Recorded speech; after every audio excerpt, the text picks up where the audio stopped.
Beauty Professor, and you can find my beauty blog at www.beautyprofessor.net. Today I'm excited to share my favorites for the month of January, and I have exactly 16 products to discuss with you, mostly beauty, but a little skincare thrown in because my skincare up to this point has been fairly consistent, so what I've discussed in the past I'm still using. Really quickly, the foundation that I'm wearing for this video is the Nars All Day Luminous Weightless Foundation in the shade Santa Fe, and I also can get away with wearing the shade Punjab. Both are decent for NC 25 skin, which is what mine is for most of the year. I'm giving this a test run, and I will be sharing swatches of every single shade. There are 20 shades in total, and I have swatches of them in various lighting situations, so I'll make sure to link to that below. I'm not ready to weigh in on my final verdict with this foundation since it's still early in the testing stages, but hopefully those swatches will be useful for those of you ordering the foundation online sight unseen. Also on my lips, I'm wearing the Ysl Rouge Volupte number 22. It's the Shine version, it's new, and I'm sure it'll probably pop up in my February favorites because I love it. The shade is called Nude Indeed. I love nude lip color, and I love the word Indeed, so it just seemed like there was no question this had to come home with me yesterday when I was shopping. On to the products. So I'll start with skincare, and the one skincare product I will be discussing, because I did mention some in my most recent Get Ready With Me video, and I'm still loving them, but the standout for me, especially because I've made such a dent in the bottle, is the SK2 Facial Treatment Essence. It is kind of quickly becoming a non-negotiable for me. I use it alongside my Le Métier de Beauté Peau Vierge on a regular basis, and it's a standalone, or I could combine it with other skincare products I'm loving. It definitely has improved the clarity, the smoothness, the texture of my skin, and I am totally understanding why this is such a cult favorite. I'm glad I have a second bottle on backup because I'm sure I will be using it in February. I would say if you had to just get one product from SK2, this is definitely the one to try. I think it's a great foray into the entire line, but even if you were just wanting to use one in tandem with your existing skincare routine, this is the product I highly recommend. For base products, I'm going to mention 3 foundations first. I'll start with the Zelans Age Control Foundation. I wear it in the shade Beige, which is a good match for, once again, my NC 25 skin. It's a neutral shade, and I do have swatches of every shade in this formula, as well as the Youth Glow formula on my blog, so I'll link to that. This foundation is sheer delight. I picked it up at Barney's. It is hard to find otherwise. And the Zelans line, high-end, really effective ingredients, and the foundation has incredible coverage, medium to full, but it still looks really natural. It stays in place all day. It looks like a beautiful skin finish, but it doesn't get too oily. It's just a worthy investment, and I've been using it constantly in my rotation of foundations. So this is an excellent splurge if you're looking for a high-end foundation that is readily accessible at Barney. Also in January, I've been using a lot of the Ask to Lift Light Analyzing Moisture Foundation, and I have expressed the fact that it's relatively difficult to track down, especially if you live in the United States. But I found mine on eBay, and I'm working to place a new order with an eBay seller. So as soon as I get that completely locked down, I'll share my information in the details box or on my blog in case you're interested in trying it. Great coverage, excellent lasting power. Caramel is the darkest shade, and it's the shade that matches NC 25 skin. So the shade range is relatively limited, skewing towards much lighter skin tones. But in terms of just performance, I'm so impressed with this foundation, and I just want some backup bottles like yesterday because it's so good. Then there is the Kate Somerville Illuminate CC Cream. I love this for kind of like low-key relaxed days when I want some coverage but not a full-on foundation experience. Medium is a good match for my skin, though I could probably bump up to light right now. Either way, it works. And as CC creams go, I'm not typically a big fan of the ones I've tried, but this one is fantastic. Not only does it have great skincare benefits, but I love the packaging. It's streamlined, you can toss it in a bag, and it gives decent coverage for being a sheerer formula, and it lasts a long time. So it just evens out the skin tone, and if you're looking to give a new CC cream a try, I highly recommend the one from Kate Somerville. A couple more products that pertain to the canvas. There is the Beca Low Lighting Highlighting Compact. I just recently showcased my demonstration of how I like to use this in my Get Ready With Me video. It's got a beautiful neutral tan that's cream formula, great for contour. I'm wearing it right now. The highlighter, I didn't get a chance to demonstrate how I like to apply it. I'll just show you.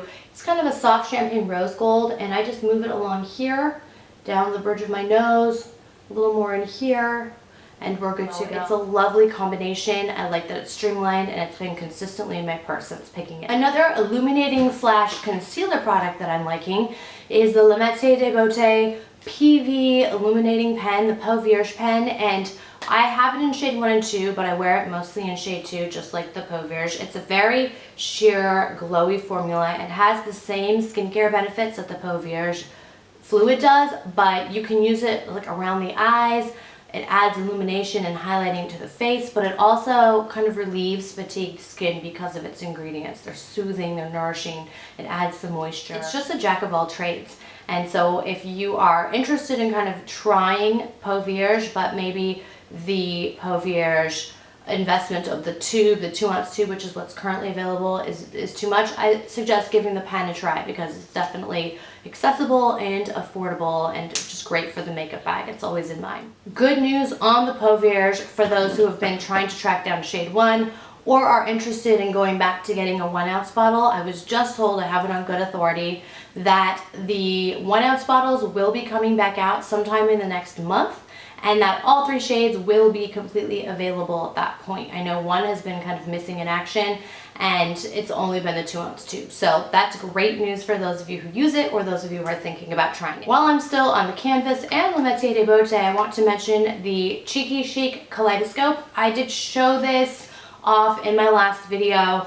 The 4 shades work so well for contouring, highlighting, and then 2 different blush colors, a peachy and a pinky matte for a bright kind of doll-like pop of color that stays fresh looking all day. I love the fact that you get basically a full face or cheek with just a single kaleidoscope. And so when I'm not working with cream products, or I know I'm going to need to touch up later on in the day, maybe going straight from work to someplace else, this is perennially in my bag. And to finish with complexion, I also really used a lot of the By Terry Doncelise powder in shade 3, which is Vanilla Sand. It looks like this.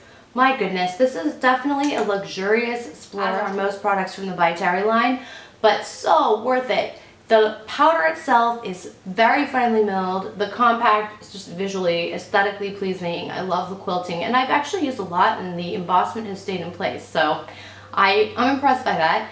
The powder itself offers buildable light to medium coverage. If you have great skin, you could just probably wear it alone as a foundation, or certainly it works so well over foundation as a touch-up and setting powder. It does give you more coverage than a traditional setting powder, and that's why I like keeping it in my purse. I think it is an excellent powder option from By Terry. On to eyes. I pared it down to 4 products only, and that was hard for me because there have been plenty of products in January in the orbital area that I've used a lot of. I'll talk about brows first. The Surratt Expressioniste Brow Baton or Pencil. It's refillable. It is just a great match for my brows right now. It's so fast in the morning. I just kind of lift my brow and then pencil it in to give some more fullness and depth to my brow, which is already kind of natural to begin. I also have a spoolie on this side for grooming and straightening things out, and it's just sleek and chic, and as I said, refillable. So once you run out of that pencil, which I haven't even come close to doing even after a lot of usage, but once you do, then you can just pick up another pencil to insert rather than having to get a whole nother case. Also, January marked my discovery of the Giorgio Armani Eye Fluid color, or the tints.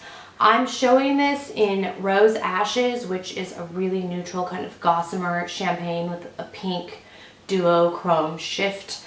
It's beautiful, and I'll link to my FOTD using it. I also have it in Senso, which is a deeper brown. But I like these because they're sheer, they're thin, yet there is pigmentation. So you can build it to a very decent kind of opacity, but they blend together nicely with both powder products and other shades in the range. So, not to mention, it's completely doe foot applicator. Makes it incredibly easy to just put directly onto the eyelid, and then I typically use a blending brush to blend it out. Of shadows that I like to blend with, my Nars Pamelia, I'm going to need to pick up a new one. I don't know, I bought this in the summer, but I used it like every other day in January. So for whatever the reason, it had a resurgence in my routine. So I had to mention it, even though it's not a new product for me. I like the fact that this shade just blends with so many different colors. It adds a beautiful sheen to the eye. You can just see so much pigmentation and almost like a foil effect, but it's not glittery. It's just really luminous. And I love smudging it over dark with Tom Ford Spice. It's Spice and Himalaya. And all in all, just if you wanted to get one shade from that Nars Duo Intensity eyeshadow family, I highly recommend Himalaya. It's a neutral, if that makes sense. It doesn't skew too cool or too warm, and I think that's what makes it so universally appealing. And then the last eye product I wanted to mention is the Maybelline Lash Sensational. I can't remember the last time I randomly picked up a drugstore makeup product. I mean, I pick them up all the time when I'm there for other things, but the last time I did it on a whim and then have been using it consistently. This mascara is fantastic. Great brush. It builds so much length and volume. For the whole month of January, I've just been using this nonstop. Besides the tube being visually lovely, the actual mascara formula, it doesn't flake off, it doesn't smudge, it stays in place. And my lashes are just like fluttery and long with a couple of coats. So I love the kind of dramatic lash effect this gives, and my good, complete fiscal deal on top of that. After the length of my last video, I have great intentions of making this particular video shorter. So I am only going to talk about 4 lip products when definitely have I used more than 4 that I've loved in the month of January. It was very difficult to pare it down, but here we go. The Charlotte Tilbury Lip Cheat in Pillow Talk. This liner has been on heavy rotation for me in the month of January. I find it just pairs so nicely with nudes and pinks, and also with like a sheer gloss. I can wear this just as a base because this formula does not budge. Once it's on your lips, it doesn't go anywhere. I am actually wearing it under the Ysl Rouge Volupte shine I was mentioning earlier, and I'm definitely going to need to pick up a new one soon enough because I just keep using it. If you needed one lip pencil from the Charlotte Tilbury line, get Pillow Talk. There's a reason that it's often sold out. Then as balms go, I have been loving the Pixi Tinted Brilliance Balm in Lucent Glow. These are easily available at Target, and Lucent Glow is actually a new shade for spring. I'm actually not certain if it's currently out in the aisles yet, but I had an early preview of it, and I've run it down actually quite a lot. It is retractable, so you can keep moving it up. Really moisturizing. Lucent Glow is a really luminous, sheer pink, iridescent almost, but so flattering on the lips and great with liner. I love this color, and if it's not available yet, when it is, pick one up. It's a great shade. I think it would flatter a variety of skin tones. Then I did pick up a lot of Tom Ford's Lips and Boys, but the shade that I have grabbed the most, and certainly a lot in January, is Flynn, which was my original procurement when I did my first order. I'm glad I have a second on backup. Flynn is a very opaque baby pink. It's got a lot of pigment for being a light shade, but it's not white on the lip. And my mom also has Flynn, and she told me, she said recently, she said, Rachel, you give me lipsticks all the time, and I do, but she said, I can't stop using Flynn. I use it all the time when I need to grab for a lip color. This is the color she picks. And she has a little bit darker coloring than I do, which is a testament to the fact that I think Flynn looks great on a spectrum of skin tone. And then finally, I want to talk quickly about the Laura Mercier Paint Wash Lip Color in Golden Peach. A pale color again, but I think it's a great mitigating shade. If you need to lighten something up, you add some Golden Peach. It's got such a smooth texture, and it's luminous. It's a little bit pearly, but I wouldn't call it frosty. It has a satin finish that I think really adds volume to the lips, which is nice. And I think if you needed to just get one shade from that collection of shades and you like nudes and pinks, go with this because you can always wear it over something darker if you feel like it's too pale. But it's not a sticky lip color, and it lasts a long time. All in all, I absolutely love Golden Peach. I wasn't sure about it when I ordered it because I ordered it sight unseen, but I am tenfold thrilled with my impulse purchase in this case. And so concludes my January favorites. I have so many new products in the pipeline right now that I'm experimenting with, and that already makes me excited for February favorites, even though I prefer the month not fly by the way that January felt like it did. I would love to hear about your experiences with these products, and certainly I welcome your questions and your comments as well. As always, please don't forget to visit me at my beauty blog, Beauty Professor, which can be found at www.beautyprofessor.net. Take care.